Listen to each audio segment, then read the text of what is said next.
السلام عليكم ورحمة الله وبركاته على كل اخواتي وحبايبي الشعب الجزائري العظيم، قارة الجزائر العريقة، رئيس الجزائر المحترم، الحكومة الجزائرية، المجتمع الجزائري اللي بيمتلك الكثير والكثير من الثقافات المختلفة والعادات والقيم والمبادئ اللي موجودة داخل ولايات الجزائر. قد ايه الواحد بيتشرف جدا انه بيتكلم عن دولة عظيمة اسمها الجزائر، وخاصة ان الجزائر بتمتلك مكانة كبيرة جدا في قلوب الوطن العربي وفي قلوبنا احنا كمصريين. بجد نعشق دولة الجزائر وبنحب نتكلم عن الجزائر بطيب خاطر، لانها دائما وابدا يوجد شراكة في الحب والعواطف والتقدير والمكانة داخل القلوب المختلفة سواء في مصر أو في الجزائر. عشان كده جبت لحضراتكم النهاردة فيديو مميز جدا. أتمنى من حضراتكم نبتدي نعمل اللايك، نشترك في القناة ونفعل الجرس وندوس على زرار الكل. تنسوش تعملوا مشاركة لأصحابكم على كل مواقع التواصل الاجتماعي.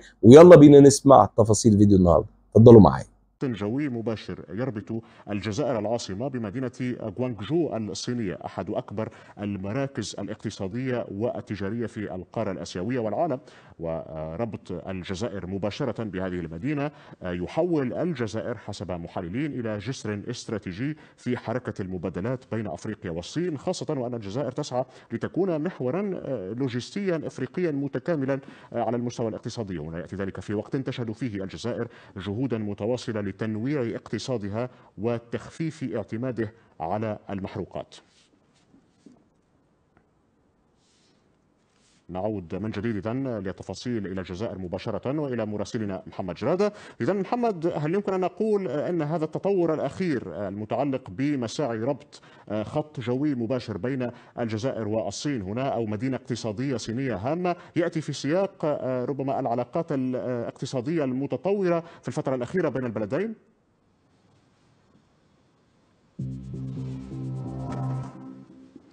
صحيح رامي، الخط ليس فقط خط تجاري. صحيح أن الخط الجديد يربط بعاصمة اقتصادية مهمة جدا في الصين وانزو، والكثير من الآلاف من رجال الأعمال الجزائريين ينتقلون إلى هذه المدينة في إطار عمليات وصفقات يجرونها هناك، وهذا الخط المباشر. لكن قلت ليس خط تجاري فقط يسهل عمل رجال الأعمال، ولكن أيضا خط لوجستي يربط الصين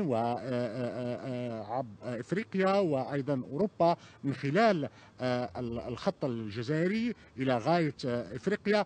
فالخط التجاري اللوجستي الاستراتيجي بالنسبه للجزائر، لانه يربط ثلاث قارات ويجعل منه خطا محوريا يجمع ثلاث قارات ويعزز. نعم، جوي مباشر يربط الجزائر العاصمة بمدينة غوانغجو الصينية، أحد أكبر المراكز الاقتصادية والتجارية في القارة الآسيوية والعالم.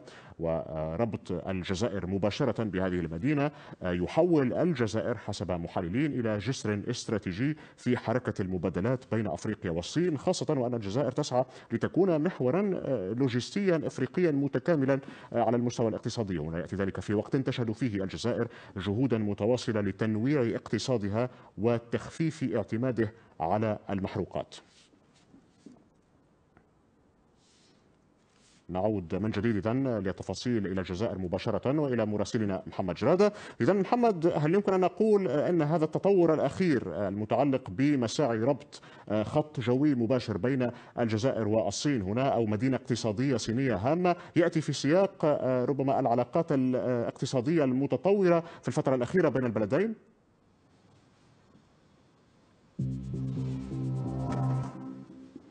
صحيح رامي، الخط ليس فقط خط تجاري. صحيح أن الخط الجديد يربط بعاصمة اقتصادية مهمة جدا في الصين وانزو، والكثير من الآلاف من رجال الأعمال الجزائريين ينتقلون إلى هذه المدينة في إطار عمليات وصفقات يجرونها هناك، وهذا الخط المباشر. لكن قلت ليس خط تجاري فقط يسهل عمل رجال الأعمال، ولكن أيضا خط لوجستي يربط الصين وافريقيا وايضا اوروبا من خلال الخط الجزائري الى غايه افريقيا. فالخط التجاري اللوجستي الاستراتيجي بالنسبه للجزائر، لانه يربط 3 قارات ويجعل منه خطا محوريا يجمع 3 قارات ويعزز. نعم. جوي مباشر يربط الجزائر العاصمة بمدينة غوانغجو الصينية، أحد أكبر المراكز الاقتصادية والتجارية في القارة الآسيوية والعالم. وربط الجزائر مباشرة بهذه المدينة يحول الجزائر حسب محللين إلى جسر استراتيجي في حركة المبادلات بين أفريقيا والصين، خاصة وأن الجزائر تسعى لتكون محورا لوجستيا إفريقيا متكاملا على المستوى الاقتصادي. هنا يأتي ذلك في وقت تشهد فيه الجزائر جهودا متواصلة لتنويع اقتصادها وتخفيف اعتماده على المحروقات. نعود من جديد إذن للتفاصيل إلى الجزائر مباشرة وإلى مراسلنا محمد جرادة. إذا محمد، هل يمكن أن نقول أن هذا التطور الأخير المتعلق بمساعي ربط خط جوي مباشر بين الجزائر والصين هنا، أو مدينة اقتصادية صينية هامة، يأتي في سياق ربما العلاقات الاقتصادية المتطورة في الفترة الأخيرة بين البلدين؟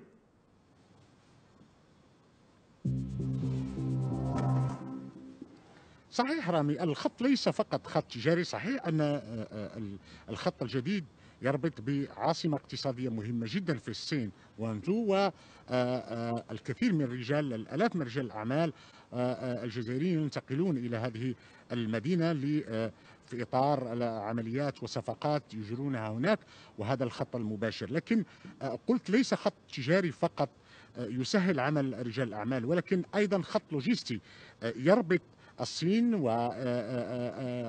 وافريقيا وايضا اوروبا من خلال الخط الجزائري الى غايه افريقيا.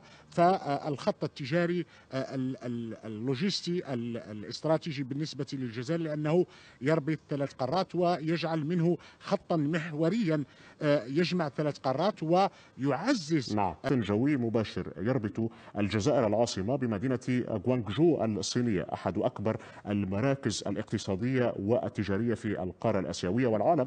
وربط الجزائر مباشرة بهذه المدينة يحول الجزائر حسب محللين إلى جسر استراتيجي في حركة المبادلات بين أفريقيا والصين، خاصة وأن الجزائر. أهلا بكم مرة تانية، ونتمنى أكون دايما عند حسن ظنكم وأقدم المحتوى اللي يليق بحضراتكم في كل مكان في الوطن العربي، خاصة عن قارة الجزائر العظيمة، الأرض الطيبة الطاهرة الخضراء اللي دايما بنفتخر إن احنا بنتكلم عنها. بجد قد إيه دولة الجزائر من الدول القوية جدا اللي تستاهل إن احنا كلنا نتشرف إن احنا نتكلم عنها، لأن بجد من الدول الكبيرة اللي موجودة في شمال أفريقيا تستاهل بجد إن احنا كلنا نقول كل حاجة جميلة ومواقف طيبة، سواء سياسيا، عسكريا، ثقافيا، تراثيا، حضاريا. كل شيء يخص دولة عظيمة زي دولة الجزائر ليها شأن كبير في المجتمع العربي، في قلوب المجتمع العربي. شكرا ليكم، شكرا بالزاف، والسلام عليكم ورحمة الله وبركاته.